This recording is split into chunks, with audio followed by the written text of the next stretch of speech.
Okay, let's get started. So motion graphs. The number one thing to consider about motion graphs is that you're going to always have a line graph for these. The x-axis is always going to be time.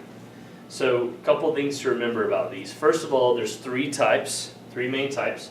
You have position versus time, acceleration versus time, and then velocity versus time.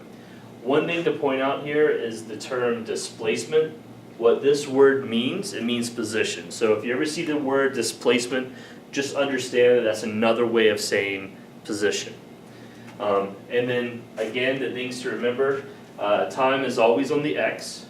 All three graphs can be used to describe the same situation, and I'll show you that in just a moment. And I always suggest making a table before you make a graph. So if you're asked to interpret a graph or answer questions about it, you don't really have to make a table, but if you're going to actually make or create the graph, you should make a table first. So here's an example of position versus time. And up here in the upper corner, you can see I've made a table.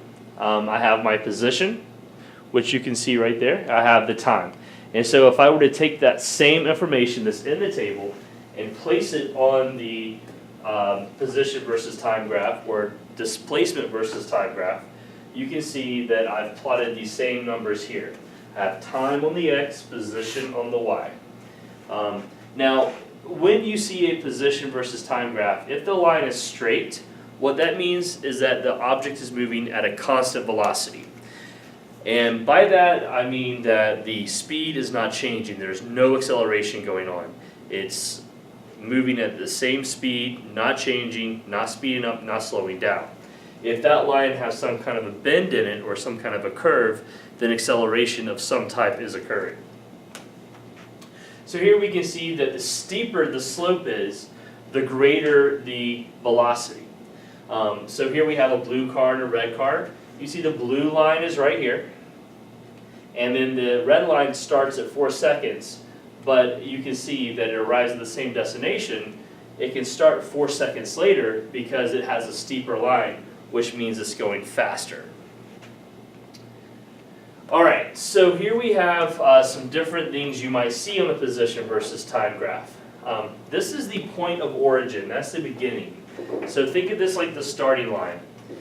Here, this green line, this is a fast, steady speed, constant velocity, moving very quickly. The blue line represents someone or something that is moving, and then it begins to accelerate, so it's going faster. Remember when I said that if you see a curve or some kind of a bend or break in that line, that's going to mean acceleration?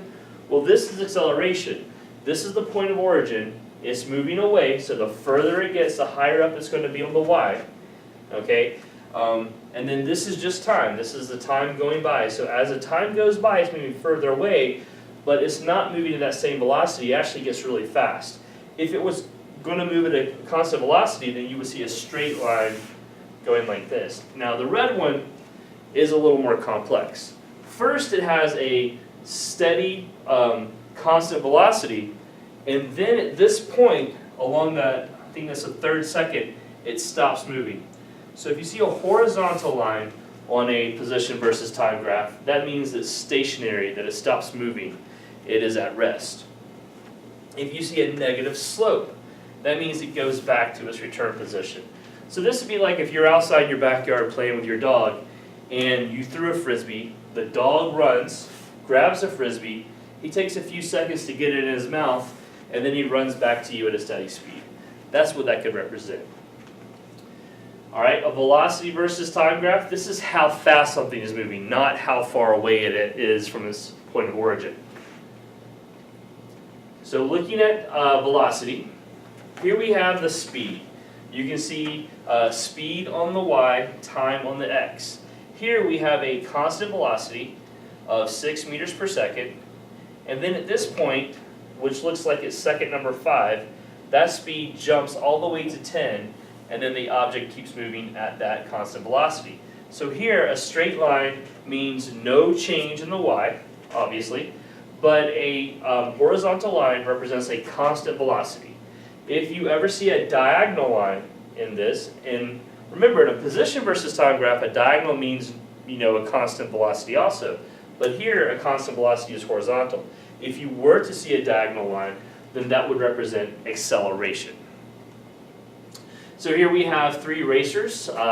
We have the red, the blue, and the green, named Albert, Bob, and Charlie. And what you can see here is the distance. This is their position. This is their time. Now I'm kind of going back to the first graph I talked about. Which runner won the race? Well, you can see here, whoever wins a race is the one who has the least amount of time. So Albert is the first one because he finished at a smaller portion along that x-axis. He reached 100 meters first. Which runner stopped for a rest? Well, again, this is a distance versus time, so another name for this would be position versus time. Because you have a horizontal line here, that represents rest. So that would be Charlie. He stopped at 50 meters. Right here is 50, kind of going across.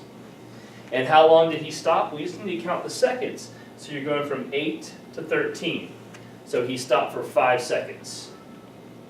All right. How long did it take Bob to complete the race? Well, here you can see Bob is blue, and that's 14 seconds. And calculate his average speed. So remember, speed is always distance over time. He ran 100 meters. It took him 12 seconds. So we could say that his Albert speed is 8.3. To get the average speed is total distance divided by total time. Acceleration versus time. Remember that acceleration can be 0. Acceleration can be 0 and an object can still be moving. All that means is that it's not changing how fast it's moving. So it can still be moving. It can have a constant velocity and not be accelerating. So don't get acceleration confused with velocity. Acceleration is a change in velocity. A horizontal line means constant acceleration, so it's continuously increasing its velocity or decreasing, just like a falling object. A diagonal line means increasing or decreasing acceleration. So this is something that's speeding up, but then it changes the rate at how much it's speeding up. So again, just keep those things separate in your mind. Position is how far away from a point of origin or an initial position something is.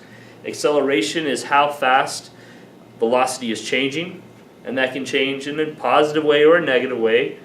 And then, so you have position, you have velocity, you have acceleration. So those 3. Sometimes we mix up the terms we use for these. So position can mean displacement, and it can also be distance as well. So you can have those words thrown at you. Just make sure that you're able to determine what kind of graph it's going to be. So what I want to show you now, this is the same situation. We're going to take this situation and show you 3 different graphs for what could be represented with this data.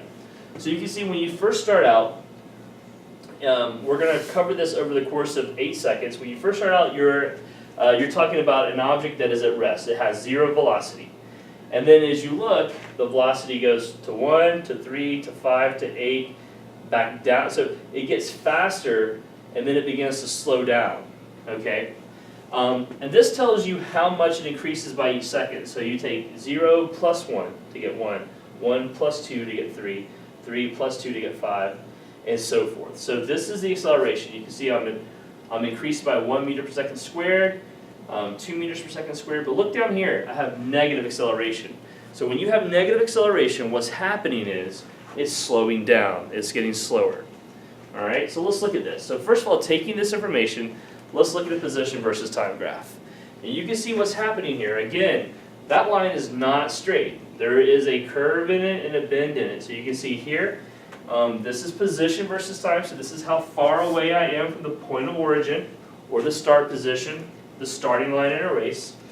And its overall trend is moving up the y-axis. It doesn't come back down. So it never turns around and comes back to its point of origin. It just keeps moving away. But what's significant is the fact that you have this bend, so you can see that it's actually accelerating, and then it begins to kind of decelerate a little bit because that slope becomes a little bit less, and then it decreases even more. But again, this is still moving away from the point of origin. So this is position versus time, or distance versus time, otherwise known as displacement versus time. This is velocity versus time. So again, same situation, but you can see the graph looks completely different. This is how fast I'm moving. So you can see when I first start out, you know, I'm moving at a constant velocity because this line, well actually I'm increasing, but I'm not increasing by very much. It's a very low slope here. And then I have a steady acceleration, and then it begins to kind of come back down. So I do speed up, and then I slow back down. Okay, so that is some acceleration going on. Now here's the thing, bear in mind that even if this went down to like 1 at the very end, I would still be moving, just not as fast. And I would still be moving away from something. So you really can't really tell. If you're looking at velocity versus time, there's no way to determine whether it's still moving away from the object or back to it. In order to see that, you have to look at the position versus time graph, because you can't really tell where it's going, velocity versus time, just how fast it's moving. Now let's look at acceleration versus time. And again, it's the same situation, the same data. But this is completely different. Here I'm actually going down to negative numbers. So 0 is this line, I'm not sure if you can see it or not, but 0 is this line right here in the middle. And you can see that, you know, I'm going up, then I have a constant acceleration at 2 meters per second, like you would have with a falling object. A falling object is going to accelerate at 9.8 meters per second squared, so that's a constant acceleration there. Then I increase how fast I'm changing velocity, and then I begin to have a negative, so I'm going down to -1 from 3. And here I have constant deceleration of -1, and then I get even slower, but then I speed up again. So again, these 3 graphs look very different. Now what I wanted to show you is that how you can take the same data and have 3 different representations. So just to review the types of graphs again real quick, we have position versus time, otherwise known as displacement versus time, and distance versus time. Velocity or speed versus time, and then acceleration versus time. Again, the same 3 graphs, the 3 different graphs can represent the same set of data. So you're going to make some of these graphs tomorrow in class. Make sure that you complete your fever form. Thank you.